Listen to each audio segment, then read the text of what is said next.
Good afternoon, everyone. My name is Lisa DeRoche. I am the Vice President of Human Resources here at Brightpoint Health, and this month is Women's History Month. Women's History Month had its origins as a national celebration in 1981 when the President proclaimed the week beginning March 7th, 1982 as Women's History Week. Women's History Month stresses the importance of contributions of women in the U.S. and all over the world. And today we're going to talk to a very fabulous woman about the contributions she has made to her life and how that portrays itself in other women's lives as well. So let me introduce you to Rachel Kayfield. Hi, Rachel. Hello. So Rachel is a global executive with 20 years of proven results in affecting change in the corporate and nonprofit sectors. Leadership, diversity, and talent management strategist, developing and delivering business-aligned, culturally relevant programs. She's a community leader serving as trustee of an elementary charter school, providing policy, strategy, and government oversight. She's an exceptional builder of relationships. I've witnessed that firsthand as Rachel and I had a former connection in a previous employer. And between stakeholders, implementing programs that have strategically addressed the needs of hundreds of multi-ethnic youth and their families. Her specialties are in culture change, leadership, global diversity, inclusion, people development, coaching, nonprofit, and project management. So hi, Rachel. Hi, thank you for having me. Welcome. Very honored that you asked me to come. Thank you. It's so good to have you here. So part of what we want to do, Rachel, is get to know you better, have everyone at Brightpoint Health understand your experience, and maybe there's something that you've done in your career that they can take away in their careers and to help them grow as they, look at work and balancing career and life and all of these things that we do every day. So let's start with when you were growing up, Rachel. Let's talk about that. Did you tell yourself what you wanted to be and what direction that would take? Let's talk a little bit about that. Sure. Well, I actually knew way back, I'd say even in third or fourth grade, that I wanted to study psychology. I was kind of a nerd. Okay. And so as soon as I was in high school, I started immediately taking some electives and just have always known that I wanted a career centered around people. What that would look like, I wasn't sure, but I just find it fascinating why people do what they do. Mhm. Well, in many careers, when people pursue either a degree or what have you, at times they take one direction and then it goes in another direction. I know you worked on and eventually obtained your master's degree in social work. Although it may or may not help you today in the career you have. I mean, tell me a little bit about that and what made you pursue that effort. When I was finishing up college, I was looking at either social work or psychology, and what I really love about social work is that it's not just a more kind of science mental health approach. It really is kind of a holistic look at the person.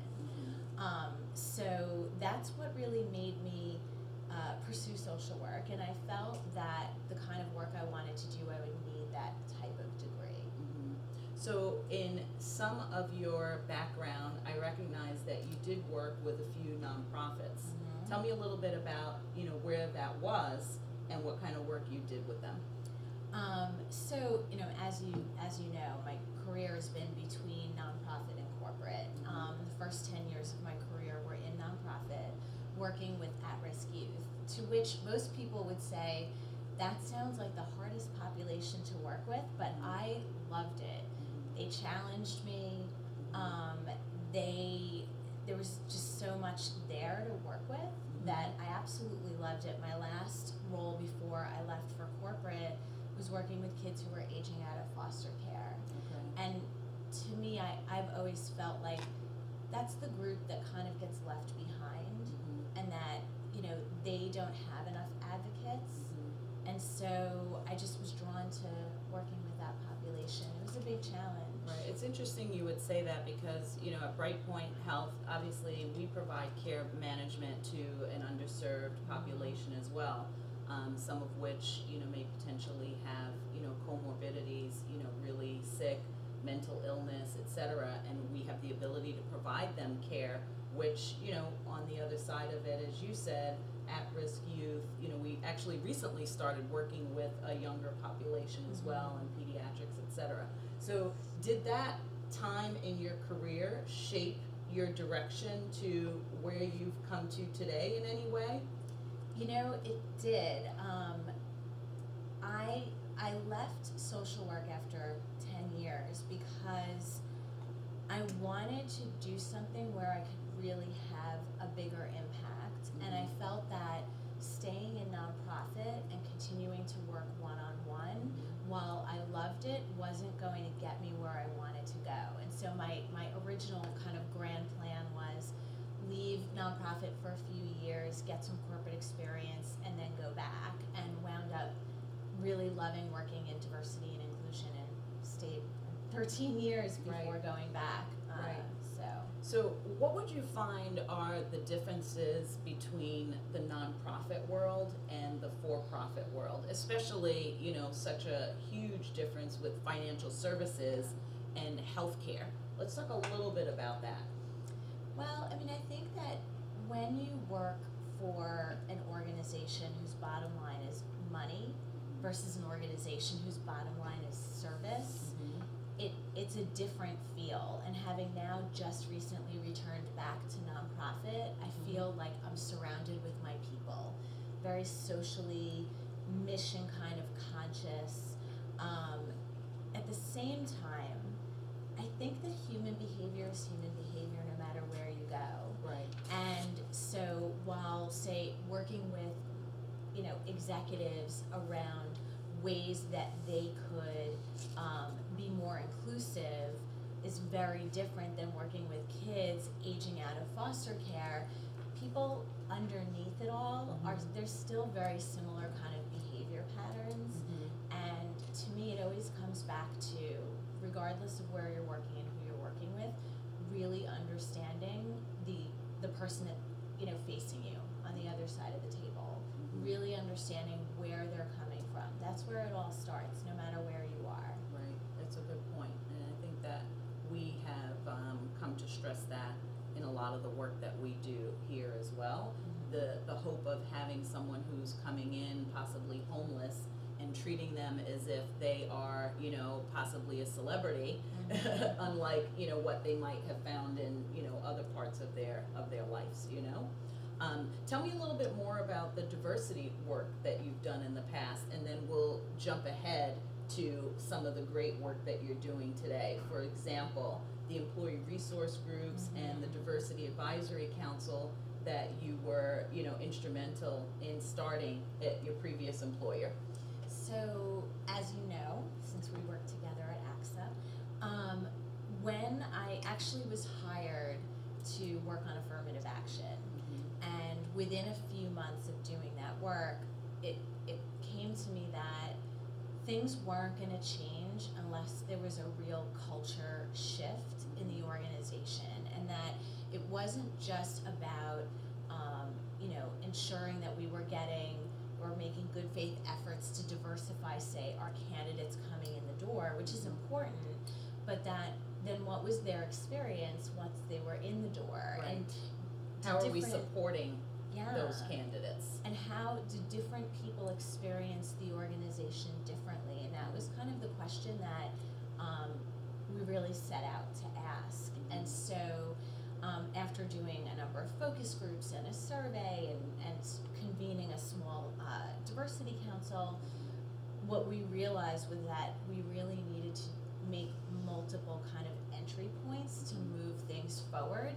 And at the same time, knowing that this was a culture that was built over 120 something years ago, and things don't change overnight. Right. So, you know, it was always this balance of really understanding kind of where people were at, where could we intervene, and where could we slowly make change. And you can't do that as one or two people. And so that was really why we started the employee resource groups, and we kept expanding the diversity council, because we knew we needed other change agents on the ground, to be having those difficult conversations with people who, you know, were kind of the mind of, you know, if it ain't broke, why are we trying to fix it, right? So you needed to really have people who were equipped to have those conversations to start to move a needle. We have a similar process here that we call our culture group and department. So we have an individual named Antonia who runs that department and has done a very similar process as what was done in AXA, creating the culture survey, having people understand the need to, you know, be able to work with different groups and re-engage the culture based on things that you know of your background and this other person's background, and kind of connecting that together to our core values, you know, which we live by here, and everyone, you know, pretty much knows that, you know. Some of the under the surface, or under the, what do we call it? The iceberg. Under the iceberg, right? Tell me a little bit about that iceberg example or model. Well, we used the iceberg model in AXA, and I continue to use it when I went on to Avon, because when people think of diversity, they always think of gender, race, and ethnicity. They think of what is visibly different, and those things are all very important, but there's a lot underneath all of us that you don't see or maybe don't appreciate. And so we always felt that it was important to talk about it from more of an inclusion point of view, that it wasn't just about visible differences, and it wasn't just about differences, it was about creating an environment and a culture where people could bring their whole selves to work. And, you know, I think that especially in working in insurance, when you're in the majority, you oftentimes don't see or don't appreciate what the impact is for people who are not in the majority, whatever that majority is. So that's where the real work is, to kind of, you know, I think people change because they want to change, and awareness is really the first step. How do you help people to become more aware of other experiences? And then it's up to them to change, but you gotta provide the tools. Right. Speaking of Avon, I'm glad you brought that up. Avon, you know, it's Women's History Month. Let's talk about Avon for a little while. Avon is one of those workforces that, you know, put women out in the sales force in order to empower them to sell products to other women, sometimes men. I think they do have some line of men's products as well. Yes, there is a men's line. Tell me a little bit about your experience working with Avon. Avon was fascinating. So over 6 million representatives globally, 99% of which are women. Right. And when I first joined and I looked upward at the C-suite, majority women. I'd never had that experience. Right. And Avon is known as the company for women. What was CEO is woman. At the time, the CFO, the head of marketing, the head of communications, the head of HR. All women. Yeah. So, and the head of IT, which you don't usually see being a woman. Right. So much to start from. But what's interesting, and I think this is the case really in any organization, is that when you start to dig a little bit deeper and really understand how are women experiencing the organization and what are the opportunities for them, like any other organization, there's always more to be done. And so we actually started the Global Women's Strategy at Avon about a year and a half ago, 2 years ago. And the whole idea was to really kind of hold up the mirror and ask ourselves, can we continue to rightfully claim that mantle of being the company for women? And it was interesting too, because that work was global. So we started off this work in 6 different countries across the globe: the Philippines, South Africa, Brazil, Mexico, the UK, and the US. And one of the things that I thought was so fascinating is we did a lot of different analyses, and we specifically focused on Gen Yers. Okay. And what was fascinating is that the Gen Y is the generation that is most alike across all different geographies. Whether it's because of social media, who knows? But the focus groups that could be a big push to that, the social media component, right? That was my theory. Yeah. Okay. So, when you left there, what were the things in your mind that you said, wow, if I stayed, what were some of the things you would have hoped to have accomplished? Well, the last thing I did before I left was I took all of the work that we had done in putting together the global image strategy and basically created a guidebook that could be handed over for any market within Avon that wanted to do the kind of analysis that we did in those 6 countries and then roll out different programs. And my colleague in the inclusion office created an additional guidebook around how to form employee resource groups, because we do see when That's you've awesome. got people on the ground Yeah.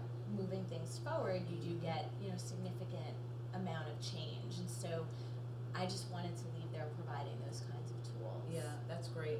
I think any organization could actually use that. You might want to consider publishing that data. Okay, so let's talk about the fact that you had the opportunity to take on a role as an expat in Spain. How did you take that on? You woke up one day and you're like, I'm going to Spain.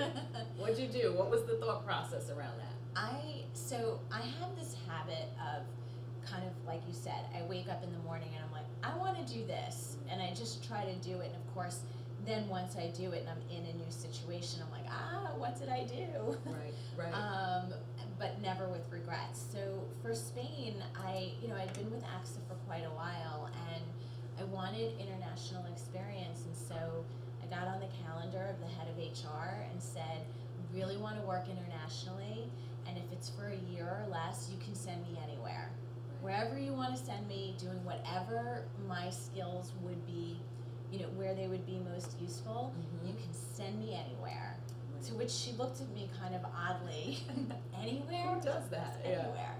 And because I had a good working knowledge of Spanish, How did you gain that originally, the working knowledge of I Spanish? studied it in middle school, high school, and college. So all the way up in Yeah. your academic career. Yeah.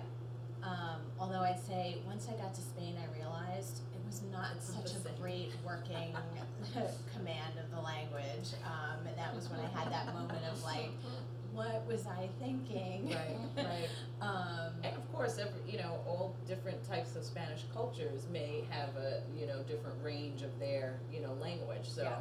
But tell us more about that experience. Yeah, so, it just so happened that the head of HR in Spain wanted to start a diversity initiative, and so I seemed like the right fit, and I went over there, and, I'd say the first month was really hard. I told everybody to speak to me in Spanish, even though I was quite clueless, Right. but I just felt that I needed to really immerse myself in the culture. And I think the other thing that I did that was helpful is I went in with a learning attitude. So even though we had had success in the US and built up all of these tools, I never went in saying everything we did in the US is what we're going to do in Spain. It was help me understand the culture, help me understand what's important to the business, and then we can figure out how to modify what works in a way that works in a Spanish context. And so Yes, because it doesn't just translate It does immediately not. to that language just like that. No, it really doesn't. And so, what was interesting about Spain is that it almost felt like they skipped over the diversity part and went straight to inclusion because they were so welcoming. It was, my experience at least. Well, what part of Spain were you in? I was in first off? Madrid. In Madrid, okay. And we actually did focus groups all over Spain. So we Okay. got, we were headquartered in Madrid, but we did get the, kind of a local viewpoint in 9 different offices throughout Spain. Okay. And what was so fascinating is that when we did the focus groups and we'd ask people, what do you think of when you hear diversity?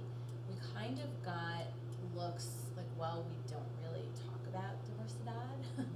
Diversidad. But when they talked about their culture and they Right. would describe it, they were really inclusive. But what I think is going to be interesting in Spain over the next number of years, and you can see echoes of this right now with the refugee crisis, is that I, as someone who doesn't look very different from Spaniards, had a different experience. About 6 months into my tenure, a woman came to work who was from the Dominican Republic, very dark-skinned and had a bit of a different experience. And so then I started to think, well, you know, where does inclusion kind of begin and end in that culture, Right. and where are the opportunities for, you know, more engagement and true dialogue? So did you walk away having spent time in Spain with anything that you hoped you would have had a chance to accomplish, or did you feel like you had done enough? What was your feeling when you were leaving? Probably sad, because I know you met a ton of people and you still stay in contact with them.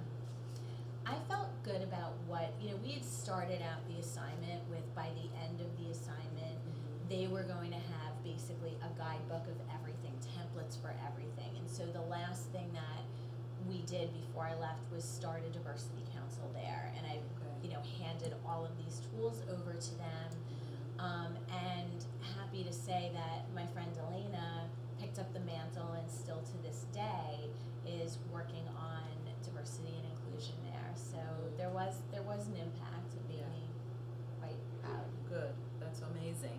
So let's talk a little bit more now about the work that you do today. Women's World Banking. Yep. So how did you come to, you know, get into the workforce with them? And tell me a little bit about your experience and exactly what you do for them. So about a year or so ago, I kind of had another one of those moments of, I really miss nonprofit and I want to go back, but I don't quite know what I want to do, and I'm not quite sure where my skills translate back. And so I, without really giving it much thought, just enrolled in a coaching course to become a coach, an executive coach, life coach. And it was really through that process that I kind of rediscovered the values that were most important to me, and really kind of focused in on what do I really love to do. And once I was able to form that picture, then that's what I took with me to informational interviews and networking and all kinds of conversations that ultimately led me to Women's World Banking. And I will say that it just goes to show what goes around comes around, because my entree into that organization was someone that I met 5 years ago, and as a favor had a conversation with them about how they might get into doing corporate diversity and inclusion. Never really gave it much thought, you know, just sure, happy to sit down and have lunch with you, and then sure enough, That's the key to networking, Yep. right? All women and men too, you know, the fact of the matter is you never know what one relationship is going to bring for you, even if not immediate. So that's a good point.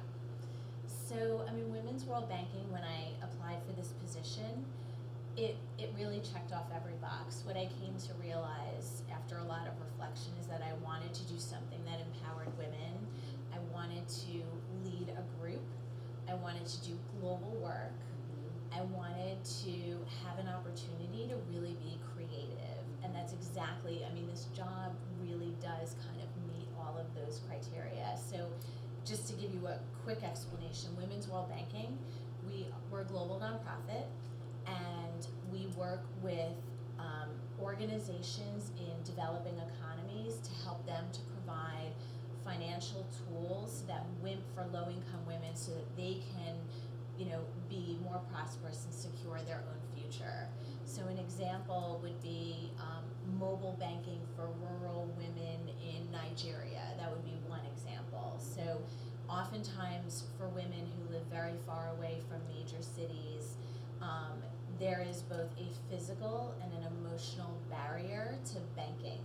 And so we're working with a bank in Nigeria that has created a mobile banking product, and they have agents. So instead of going to see a teller, the agent comes to you. So you sell whatever it is that you're selling in a local market, and then they come to you, you hand them the money that you've made, and right there they've got a phone, you've got a phone, and they log it in, and then you see what your balance is. And How hard is that we here take that for granted, that we can walk outside and find 15 million banks on any corner, you know, in the city, and these individuals, you know, more or less, they just don't have that access. So you guys are giving them that access. yeah, the organizations that we work with, they do that. And so what we do centrally is we work on the ground with the organizations to do consumer research and marketing and developing of products and testing them. And then my team provides leadership capacity building for those teams that are doing that work. So as you know, I just got back from Nigeria, and the organization we're working with, they are shifting from being a commercial bank to a retail bank, and they want to serve more low-income women. And so my team went in and did a 3-day executive leadership workshop with the CEO and his direct reports, because they recognized that they each manage different parts of the business, and they really needed to kind of be more cohesive as a team, because they were going to be going through some major changes at the bank. And so we did Myers-Briggs assessments with them, we did meta planning with them, all in the aim of providing them with tools to really, as a senior team, be more cohesive and more effective. So you've traveled a lot. You also recently went into India Yes. for another program. Yep. Tell us a little bit about that. Yeah, we work with an organization in India. They are not a financial institution, but they've just got their banking license. Okay. So right now, what they do is they provide group loans for very low-income women, and we actually had the privilege of meeting some of their clients, which was one of the most humbling experiences I've ever had in my life. And so they're in the process now of, as they change into a bank, they are going to be able to provide savings accounts for these same women that they provide group loans for. And so we went in to do middle manager training for all of their branch and area managers. And we do a train the trainer so that they can then continue to roll it out. But I will tell you that going to visit a client, we'd asked the branch managers, we got there a few days early in the hopes of meeting clients, and we went to this client's home. The home was not more than 75 square feet. I don't think there was running water. There was one light bulb. And, you know, the branch managers translated for us and explained who we were, and then we asked them, how long have you been working with this organization? And the woman went into another part of the room and came back with a stack of yellow papers. We said, what are these? They were loans, every loan that she took out and repaid to build her business. Wow. The level of pride that she had, and I sat there and I thought, this is her, she is so proud, and yet the income disparity between her and many areas in the world, it just was really powerful. Wow. Not having much. Not having much, but she built it all herself. Right, and she takes pride in that. Yeah. Interesting, interesting. So it seems as if you're really loving this opportunity. I'm sure that they're sending you out on another international road trip. Where do you go next? I think in July I'm going to Malawi. Okay, We're going to do some work in Tanzania, and then I'll be back in India. okay, wow. So, yes. Amazing. Well, you've always loved to travel. As you know. So this just works out so well for you, right? Yep. Good for you. I love that. So let's move into a little bit more of your personal interests, Miss Rachel. So what does Rachel like to do for fun? This is a pre-fed question because I know the answer she wants me to say. Yes. So in my spare time, I'm an aerial acrobat. As everyone laughs in the room. It's not funny, it's the truth, and she's amazing at it. So and I saw your recent drop that you practiced. Tell me about that. How did you get into this work? Well, tell people what it is, first of all, because not everybody might know what it is. And then how did you get into it? Women can do anything, just so you know. It's Go ahead. so it's true. So what I do is, if you've ever seen in the circus the fabric that hangs from the ceiling and you climb up and wrap it around and kind of come back down, that's aerial fabric. And I got into it because one of our coworkers, actually, who was a clown in the circus, Right. introduced me to it. And what I've really loved loved about, I've never wanted to do it professionally, I just do it for fun, but it's similar to other things I've done in my life where I don't really ask a lot of questions, I just kind of do it. And same thing, had that moment of the first time I ever dropped from the ceiling, and before I dropped down I thought, what did I get myself into? But it is super empowering. You know, I've seen men and women of all shapes and sizes do this, and I use it now even as a reminder when I'm in those moments of great challenge. Even with this job, it's a huge challenge, and you know, there are times where the voices of doubt start to come up in your head. I think when they're really loud, it means you're up to something good. But it's a reminder to me that if I could do that, I could do whatever else that I'm trying to do. Of course, that's so Love it. cool. What would you say as we get close to the end of the session, what would you say is your most important accomplishment at this point in your career? Feeling that, you know, it's Women's History Month, and if there was something that you could shout to the rooftop that you've done that you're super proud of, what would that be? I would say two things. One, on a more personal level, that in my professional life, I've found a way to live in accordance with my values. That women's empowerment and inclusion are core and central to who I am, thanks to my mom. And so that is one thing. And then I think the other is anything I've done, and I haven't done it alone, and it's always been in collaboration with other people, but anything I've done that has given somebody else an opportunity, whether it's to provide for themselves economically or it's to come into work and feel they can be who they are, any little bit of that is what I'm really proud of. Right. And I do stress very much it's not a solo endeavor. It's always been working with other people to kind of make these things happen. That's great. That's awesome. Thank you so much, Rachel. Before we close, I'm going to announce the winners of our trivia day for Women's History Month. So for the first, second, and third prize winners of the Brightpoint Health Wow card and a copy of the book I Am Malala, the girl who was shot by the Taliban. It is a great book.